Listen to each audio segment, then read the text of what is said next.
All right, what's going on, everyone? This is the kid DC Wrestling, man. With your new Japan Reassurance pay-per-view review. Now, before I get into this pay-per-view review, man, I want to thank everyone so much for tuning into this video. This video was really late. It's 2 a.m. in the morning. I'm low-key half asleep, but I brought myself to watch this show.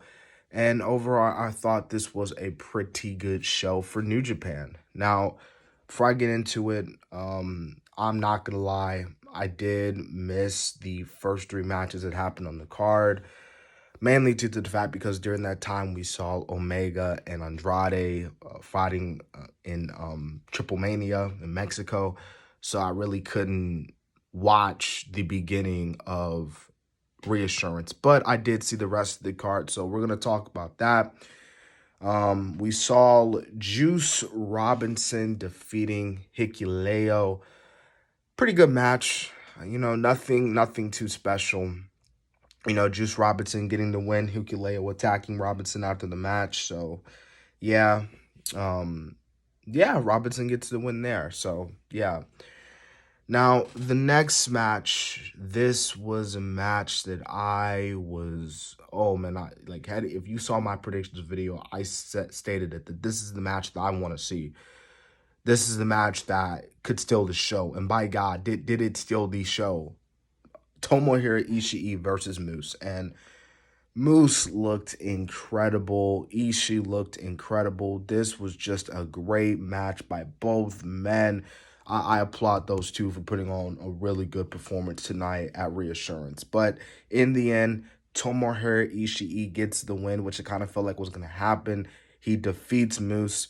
Like I said, incredible match. If you haven't seen it, I'd probably go back and watch it. But really good match.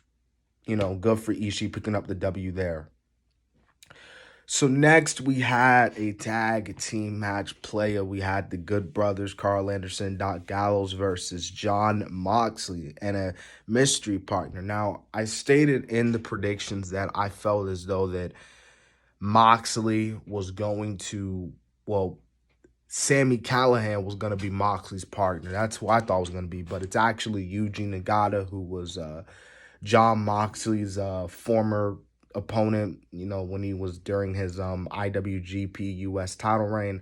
That's who Moxley fought on Dynamite. So those two decided to team up against the Good Brothers. Unfortunately, they did not get the win because in the end, the Good Brothers got the win. This match, as much as it lasts for 10 minutes, some were saying that the match was kind of underwhelming and, it was for what it was worth. Me personally, it was okay. I mean, it was just okay. I was not expecting the Good Brothers to get the win. I thought Moxley and, Yuji Nagata was going to get the win, but the Good Brothers get the win. Now, after the match, we see the Good Brothers, they're on the mic. They're talking about how they're the best in the world and they're the best tag team on the planet. This, typical tag team when you're a tag team champ, typical tag team saying they're the quote-unquote best in the world. Every wrestler says that now. I'm the best in the world.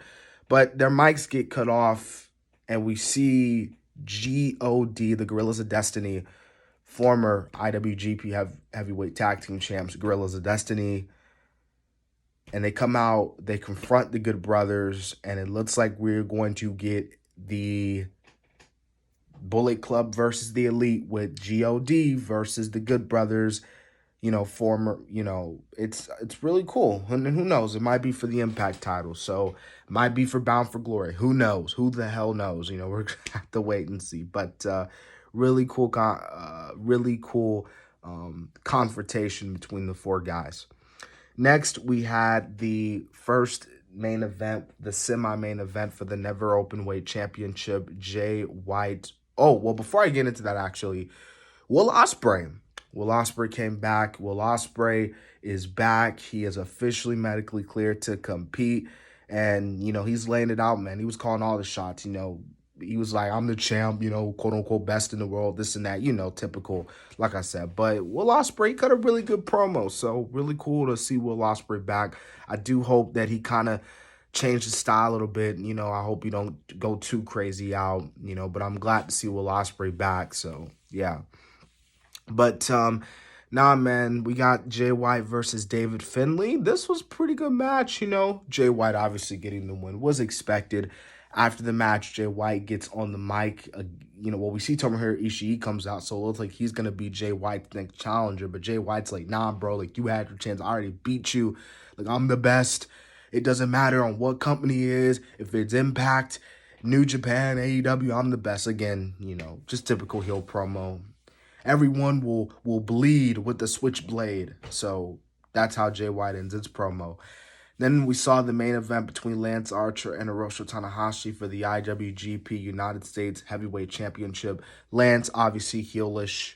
Lance was pretty much beating Tanahashi's ass most of the match, but Tanahashi, being the ace that he is, he came back fighting, and in the end, he hit high fly flow to end the match and become the new IWGP United States Champion. We saw Jon Moxley by ringside, so it looks like Moxley might end up being Tanahashi's first challenger. Who knows? All Out, who knows? But after the match, man, Lance was like, man, I respect you, Tanahashi, but this time, man, you know, you got to come to AEW. And Tanahashi's like, I got you, bro. So really cool way to end off the night. And yeah, man, like I said, overall, I thought this pay-per-view was pretty good on New Japan's part. I mean, despite the fact that it's 2 a.m. in the morning and I'm doing a review, but, you know, thank you guys so much for tuning into the review, man. Like, you know, thank you. So, and make sure to subscribe to the channel, like for more content, guys. This has been the Kid DC Wrestling. Check out my WWE SummerSlam predictions. This has been the Kid DC Wrestling, and so, yeah.